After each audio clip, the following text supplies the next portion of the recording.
ശ്വാസമൂതിയപ്പോൾ ആ മൺപ്രതിമ ജീവനുള്ള ദേഹിയായി തീർന്നു.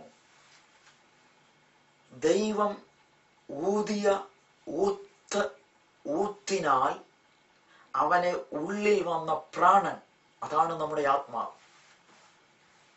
ഈ ശരീരം മണ്ണിൽ നിന്നെടുക്കുകയും മൺപ്രതിമയുടെ ഉള്ളിൽ ജീവൻ വരേണ്ടതിന് ദൈവമൂതിയ ഊത്തിനാൽ നമുക്ക് ലഭിച്ച പ്രാണൻ, ആത്മാവ്, അതിനെക്കുറിച്ചാണ് നാം ഇതുവരെയും കേട്ടുകൊണ്ടിരുന്നത്.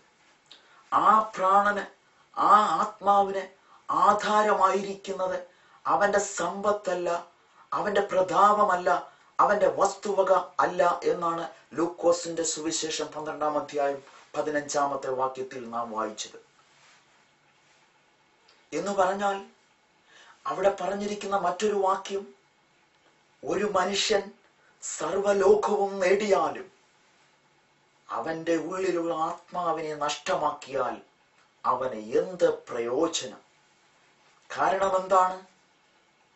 സ്വർഗത്തിലെ ദൈവമൂതിയ ആത്മാവ് സ്വർഗത്തിന്റെ വകയാണ്. ഈ ആത്മാവിന് നാശമില്ലാത്തതിന്റെ കാരണം അത് സ്വർഗീയമായതുകൊണ്ടാണ്.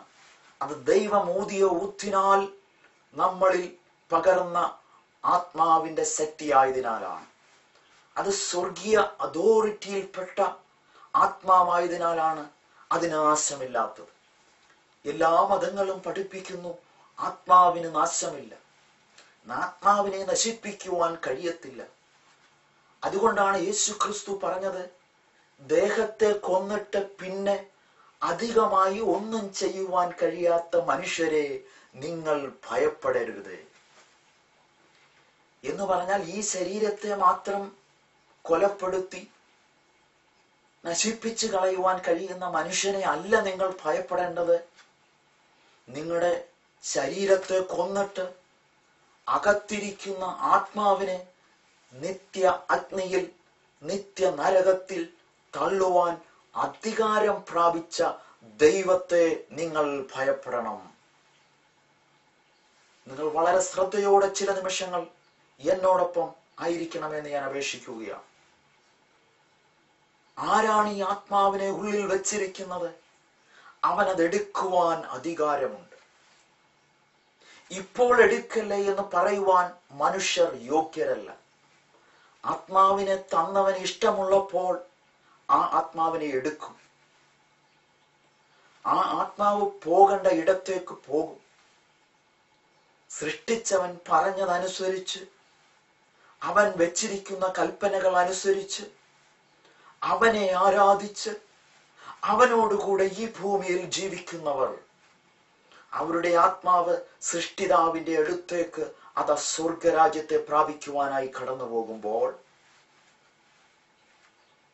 ദൈവത്തെ വേണ്ട, ആത്മീയം വേണ്ട, സമ്പത്ത് മതി, പണം മതി, അതുണ്ടെങ്കിൽ എല്ലാം സാധിക്കും, പണത്തിനു മീതെ പരുന്ത് പോലും പറക്കയില്ല എന്നൊക്കെ വീരവാദം മുഴക്കി സ്വന്തം പ്രതാപത്തിലും മഹിമയിലും സ്ഥാനമാനങ്ങളിലും സമ്പത്തിലും ആശ്രയിച്ച് ദൈവത്തെ കൊണ്ട് ഒരു കാര്യത്തിനും ആവശ്യമില്ലാത്ത രീതിയിൽ സമൃദ്ധിയുടെ ഉന്നതയിൽ ജീവിച്ചു വരുന്ന മനുഷ്യ ജീവിതങ്ങൾ നിത്യമായും അവരുടെ ആത്മാക്കൾ നിത്യ അഗ്നിയിലേക്കും നിത്യ നരകത്തിലേക്കും പോകുമെന്ന് ദൈവവചനം വ്യക്തമായി നമ്മളെ പഠിപ്പിക്കുകയാണ്.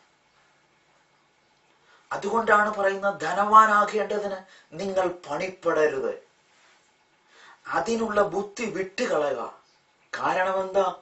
പ്രതീക്ഷിക്കാത്ത സമയത്ത് അത് നിങ്ങളെ വിട്ടു